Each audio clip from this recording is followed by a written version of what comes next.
Dr. Zoidberg has always dreamed of being a comedian, but when his stand-up debut is received poorly, he reaches out for help. The legendary Harold Zoid, retired silent hologram comedy star, happens to be his uncle. Zoid himself has been washed up for years, but when he hears of Zoidberg's plight, he senses an opportunity to relaunch his own career and reaches out to invite his nephew to Hollywood. As Bender cons his way into a job as an assistant to famous television actor Calculon, Zoidberg and Zoid finally meet.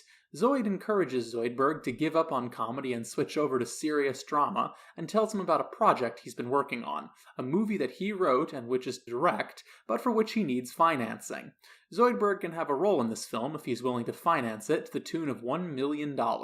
Unfortunately, Dr. Zoidberg doesn't have $1 million, but that's when Bender steps in.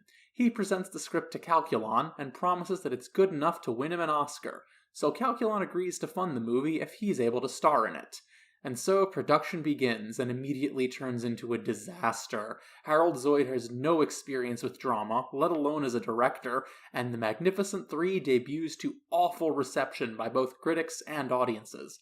Calculon is furious. He's out $1 million on this failure and without the Oscar Bender promised him. As he threatens to murder all of them over this, they suggest that they rig the awards. So a plan is hatched, and when the Academy Awards begin, Zoidberg stealthily takes the place of the host to present the award for Best Lead Actor.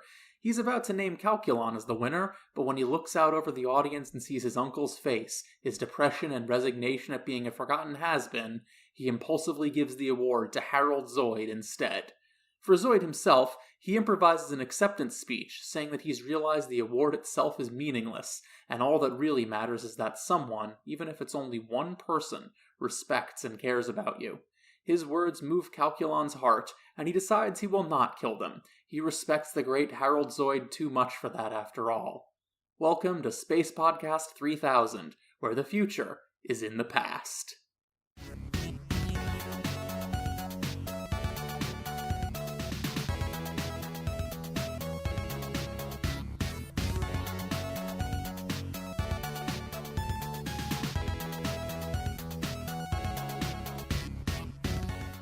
Alright, so man, there are just way too many pop culture references in this episode to list them all. There was a lot of really solid jokes in this. Yeah, although, I mean, there were some good jokes, but I feel like more than half of them are just pop culture references. Like, this episode is just maybe like 50-60% movie references by volume. Which, I mean, it makes sense. It's a thing that I've noticed, like, when you start doing entertainment jokes, like jokes about the entertainment industry, it's evidence that you've been in the entertainment industry for too long, because you write about what you know. And so, since the writers in these cases have often been in the industry for so long, they understand all this stuff, they make all these entertainment references, that's the world they live in. That's why you see, like, when stand-up comedians start doing jokes about airline food, it's like, that's what happens, because their entire life has been like travel, perform, so they spend their life on an airplane, and that's what they know. And in many cases, they don't even notice it. They don't even notice that that's what's been happening.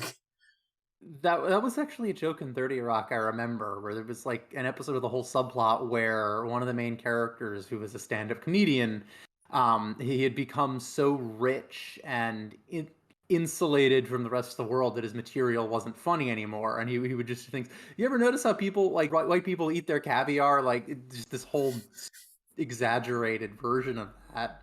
Which, I mean, if you're self-aware, that could actually be a pretty funny gag. But I understand if you're trying to be sincere about it, that would totally not work for stand-up. It's funny when it's relatable. But yeah, the thing about this episode is just pop culture references are funny when you do something with them. When you're just regurgitating references to things and not doing anything with it, it's a lot less funny. Yeah, exactly. It's just, oh, look, it's Jack Nicholson as a gorilla. Yeah, exactly. Which, I mean, he actually did look a lot like Jack Nicholson, which is kind of funny. I mean, I think that's the joke. Jack Nicholson is kind of a very large man, who looks kind of ape-like anyway. True. But like, yeah, there were some really good puns with the pop culture reference in this episode, but a lot of them were just like, why? It's this person, it's that person, people I don't know. Yeah, exactly. I guess whether or not this episode works for you will depend on how much you know about movies. Or for that matter, L.A. I mean, I didn't get any jokes about California because I've never lived there. I'm on the other side of the country. Right. Yeah, like the joke about the LA subway, there is like a Los Angeles subway, but it goes pretty much nowhere. It was like a project that never ended up doing anything with it. Well, that explains that joke. Yeah. So, it's been like 3 minutes. We should probably talk about the actual episode now. Zoidberg's whole freaking comedy routine at the start, that he's just doing Yakov Smirnoff, but somehow even lamer. I didn't think his stand-up was terrible. I like dark humor. Like the fact that lobsters eat you. Okay. It might work better if his crowd wasn't mostly human. I mean, I like dark humor. I just didn't think any of those jokes were particularly funny. Again, it's literally just the Russian reversal, but aliens. And the Russian reversal was played out by the end of Yakov Smirnoff's career. It's so dated, and everything that could possibly be done with it has already been done, you know? Well, a lot of the jokes in this thing is references to jokes that are so dated. The fact that that Harold Lloyd couldn't keep up with the technology moving forward, which is like silent holograms. Okay, so they bring back like the whole progression of how entertainment industry worked in this world is interesting because they went back to silent holograms, then they went forward, and like it's interesting because like the captions that were appearing on screen were like actually there because you could see the shadows on the ground with them. I do love the massive 78 million RPM hollow discs that the professor has, though, just because it's like Laserdisc, but even more ridiculous. That's just kind of funny because I had never actually seen a Laserdisc before, so I remember seeing this picture in a textbook about like different types of media, and it had this thing there. It's like that DVD looks freaking huge. And I didn't realize that it was a Laserdisc. I thought a Laserdisc, because I had heard of Laserdisc, but I'd never actually seen one. And I thought at the time, a Laserdisc was like just a predecessor to the DVD. It's just the same size. Well, it is a predecessor, but it is yeah, a predecessor, but it's way bigger. Well, did you know there was also a very short-lived attempt to put movies on vinyl, like actual vinyl records? There was the CED, Wow, really? but then there was also I think I did see a Techmoan video about that. Yeah, Technology Connections did a video about the attempt to put movies on vinyl. It was kind of doomed to failure, honestly. But really interesting idea and technology behind it. But with you talking about like the history of movies in this episode, with Harold Lloyd being unable to keep up, and specifically his line that my career went down the tubes the day they invented smell-o-vision. I do like how that is both a nod to the silent film stars who couldn't transition to talkies, but I guess you could also consider that like a call forward to later continuity, because season 7 has a whole episode about Zoidberg's smell. He smells like a fish. Yeah. Although actually, on the subject of Harold Lloyd himself, so his name and straw hat are obviously a clear parody of Harold Lloyd, silent film star, but his comedy is a lot closer in style to like Charlie Chaplin or Buster Keaton. And Charlie Chaplin was actually able to make the transition to talkies, more or less. Oh yeah, Chaplin is the most well known because like he's the one with the longest career, and also most of his films survived when I think like half of all silent movies are just lost forever because of because they were produced ephemerally. They were just produced to be shown, and then they didn't really take anything into account in terms of preservation. One of the first studios to actually take preservation into account was Desilu, which is why so many episodes, which is why like the entire series of I Love Lucy is still available and has pretty much never left syndication. It's one of the few shows from that time that is still around because they preserve the episodes. Well, even decades later, you got elements. It's like the BBC had a policy of junking all of their videotapes.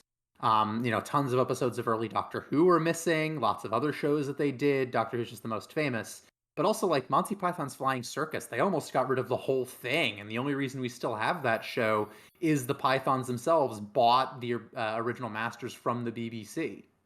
But, like, Harold Zoid, I do like the interesting historical implications of Zoidberg versus Zoid, because that is a very true-to-life thing. Because, about a century ago, it was somewhat common for immigrants to change or shorten their surnames when they came to America, particularly those who went into show business. They wanted a name that would be easier for Americans to pronounce. Or also is less ethnic. Easy, catchy. Yeah, so, like, if Zoidberg was an actual name, I would not have been surprised if there was, like, a silent film star who changed his surname from Zoidberg to Zoid. Well, there's also I don't know if this rule is still around, but there was a rule that there could only be one actor under a registered name within SAG. So if they had an existing name, they had to change it, at least in terms of doing work. They had to use a surname, an alias. They had to use a different name. I didn't know that. So they would pick a name that was punchier or just somewhat more interesting than their given name. Kind of like horses. I mean, I also, with the Zoidberg family, there's a quick joke that I really appreciate, where Zoidberg names his parents, and he gives 3 names. 3 names, yeah. I noticed that one too. I support this lobster polycule. One joke that I want to point out is that the end of the Laserdisc, it says, "Buy Moxie." What is Moxie, anyway, besides the, slang for, like, courage? It is, I believe, it's one of the very first, or if not the very first, soft drink in America. And it was originally marketed as, like, a health tonic, like most soft drinks at the time. But it's still around, and you can buy it.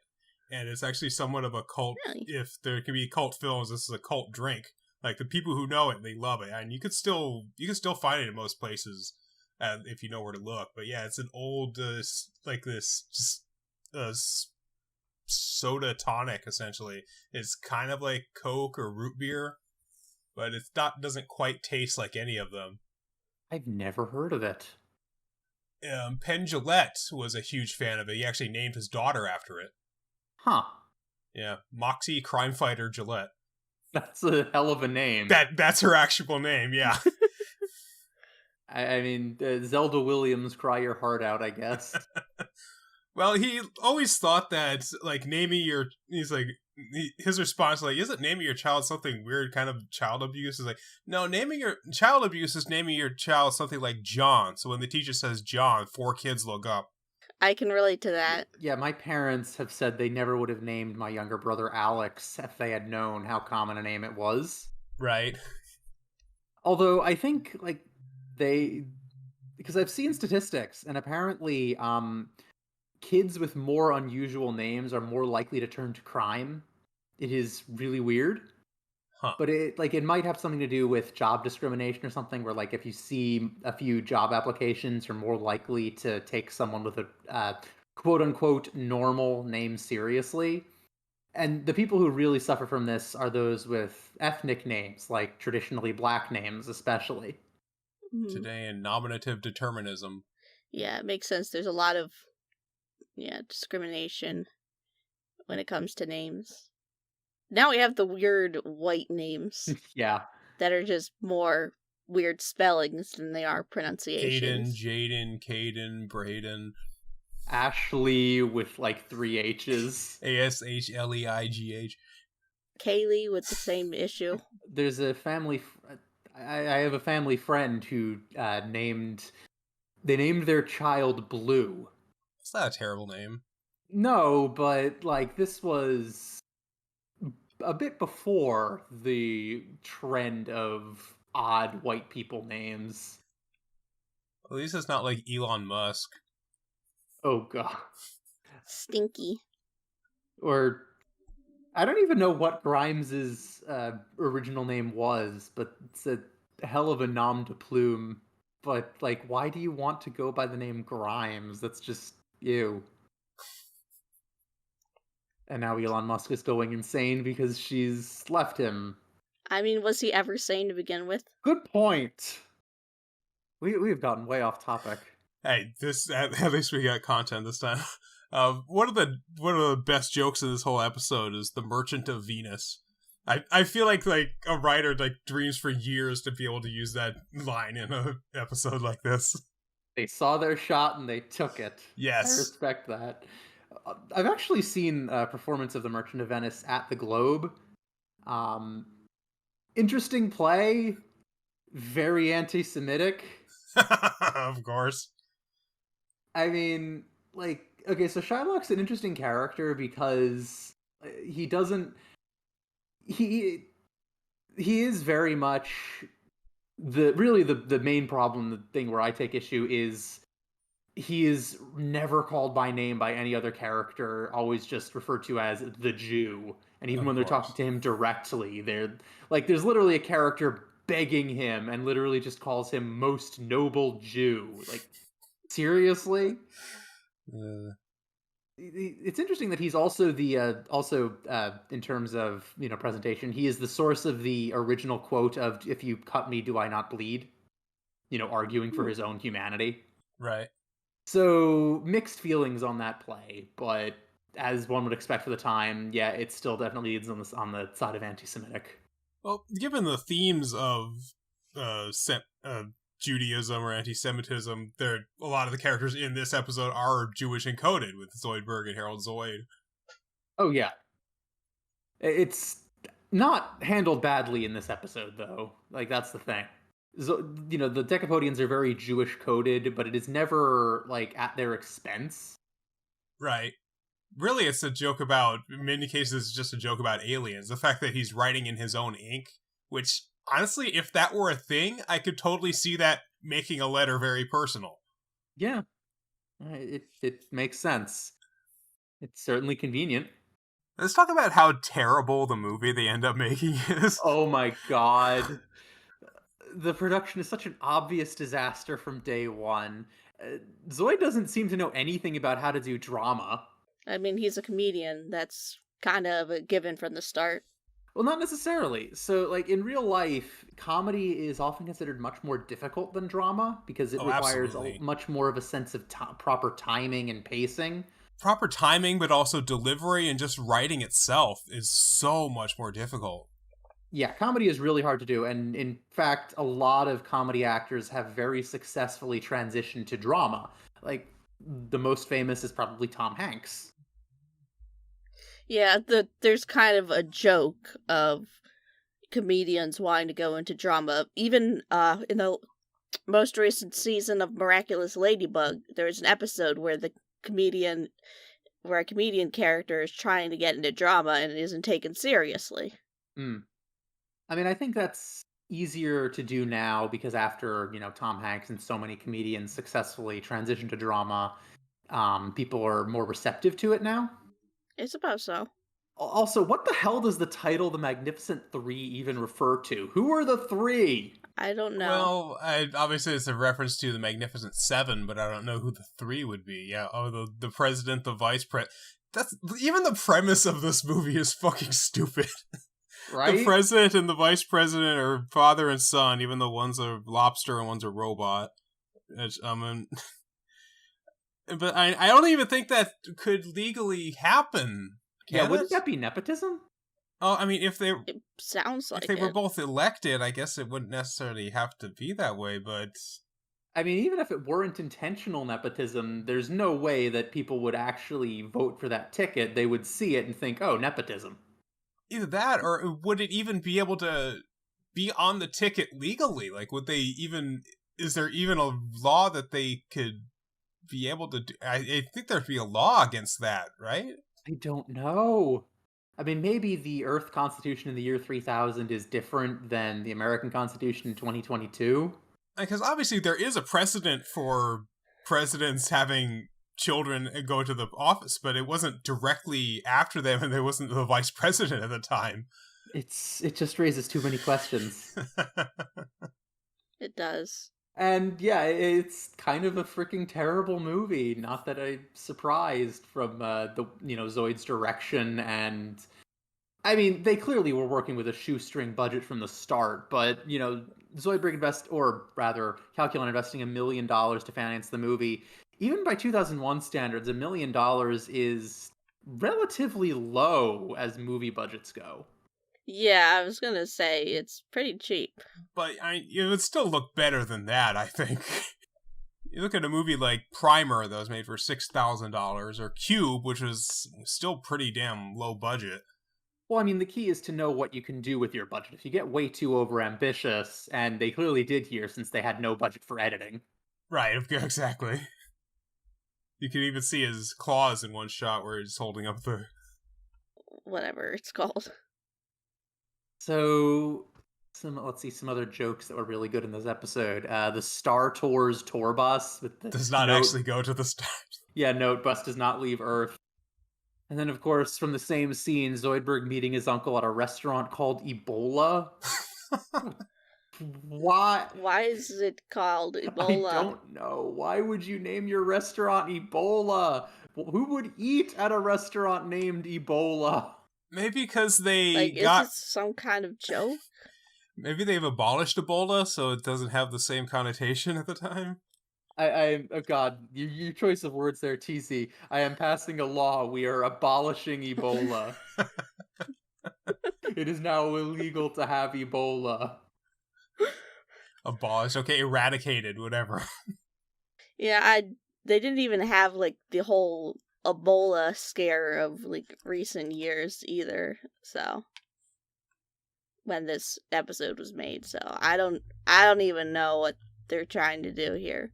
Because I know, some of the other signs I know had jokes on them, puns, but this is just Ebola.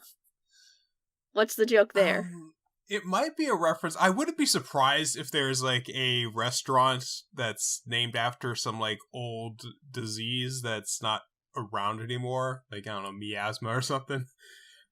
I do remember one time when I was in high school, I was in Spanish class, and we were working on a group project was to make up a menu from a fictional Mexican restaurant. And just you use your various skills to come up with dishes and things, and it'd be all in Spanish. And we had to come up with a name for it, and I jokingly suggested La Cucarachas. Oh my God. And nobody else in the group thought it was a bad idea because they didn't know what it meant.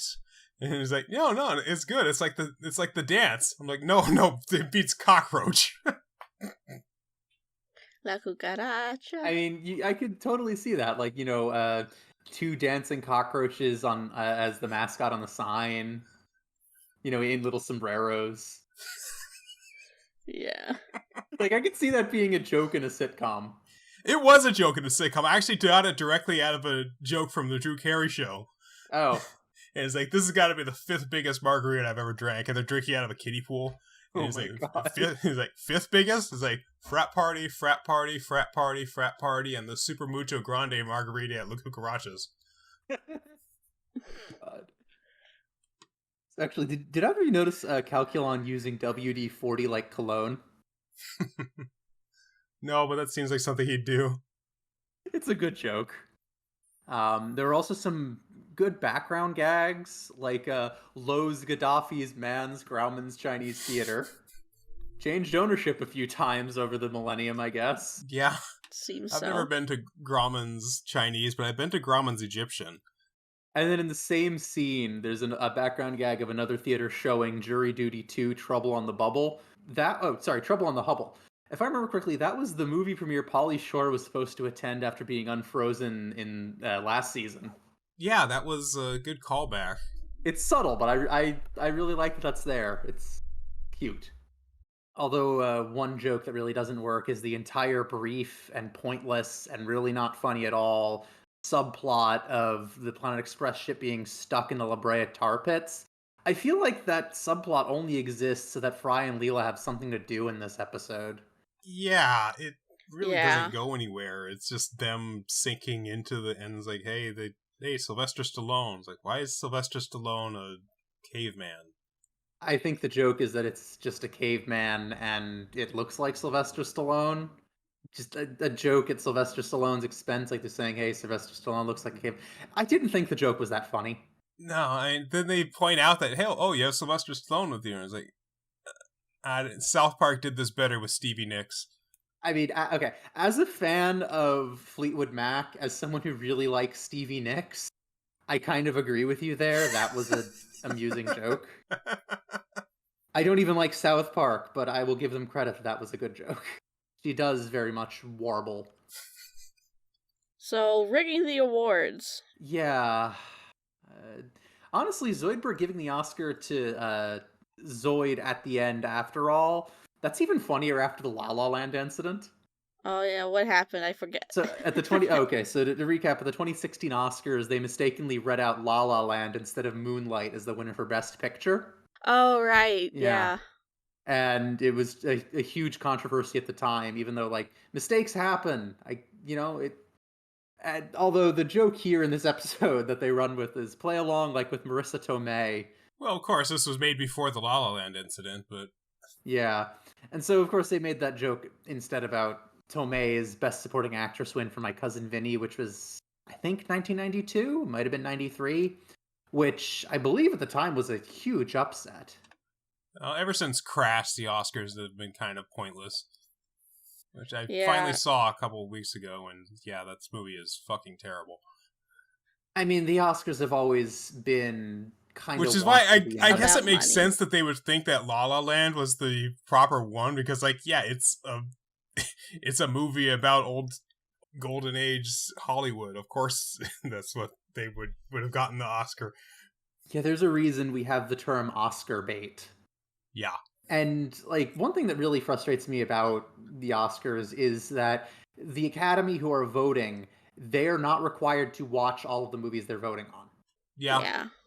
Which is very frustrating for, like, the animation section. Oh, yeah, just because most of them are really old-fashioned and dismiss animation as a medium entirely, just as kid stuff. And many of them will just not even watch a single one of the nominees for Best Animated Picture and just, like, vote for whatever the newest Disney thing is or whatever has name recognition, because it's like, oh, hey, my son or grandson or nephew or whatever watched that. And as I said in a previous episode, I am convinced utterly that is the only reason that that Soul beat out Wolfwalkers for Best Animated Picture. You cannot convince me otherwise.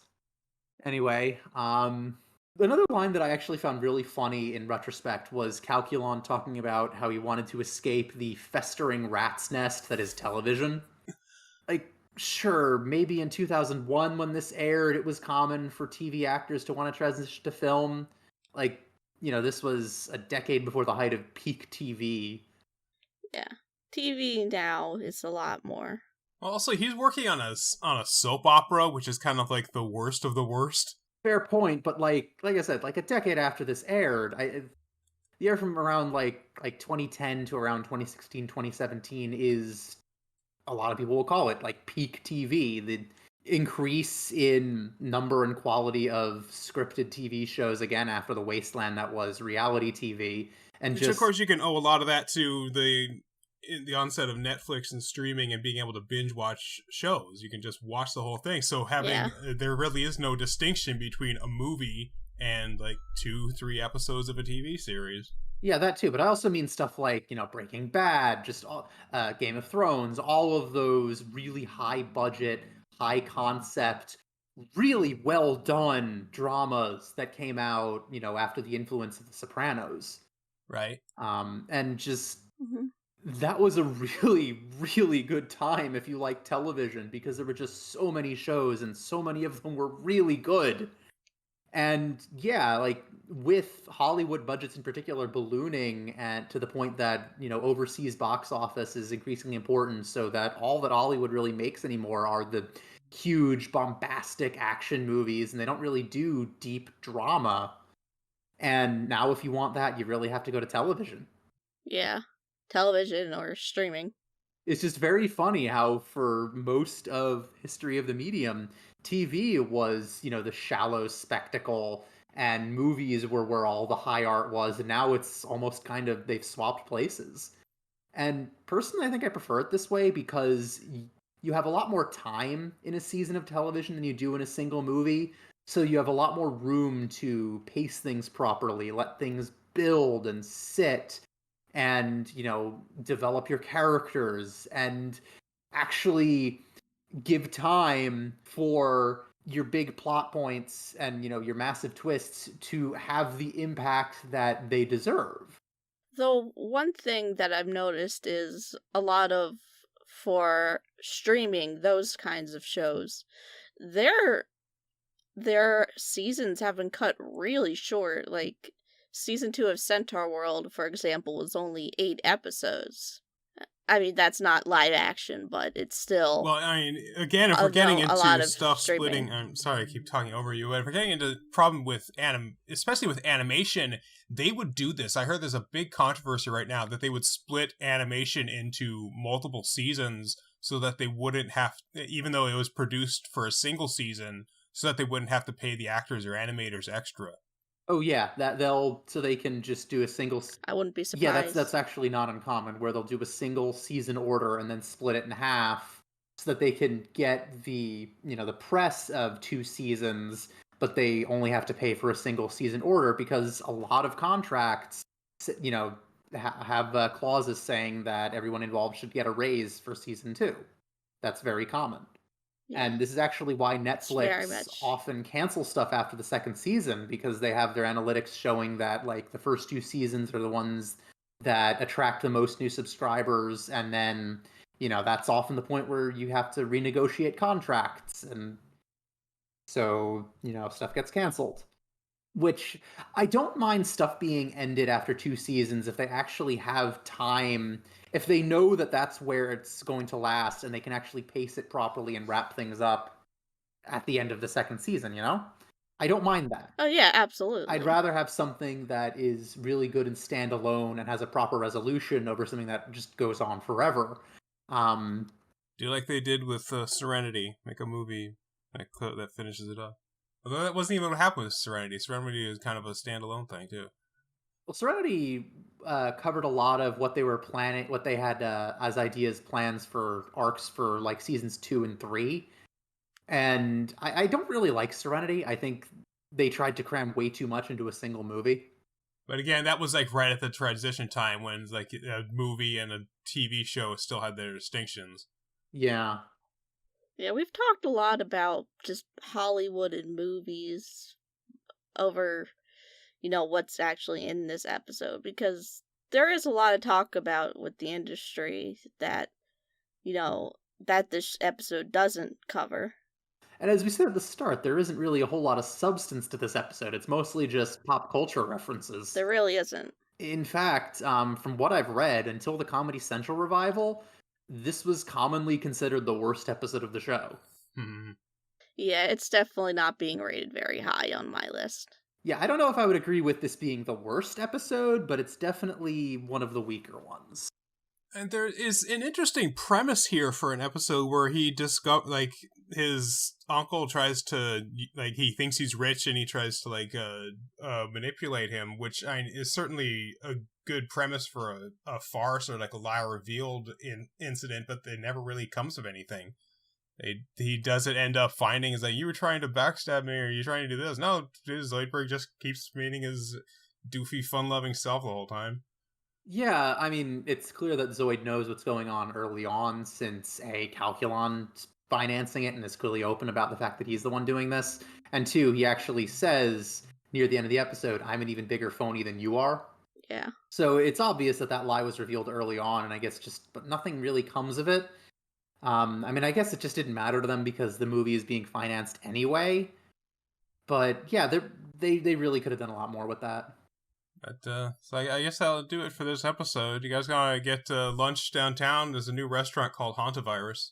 Yeah, I've actually got a meeting there, I think, tomorrow afternoon. We're meeting to discuss Prop 46 / to abolish Ebola.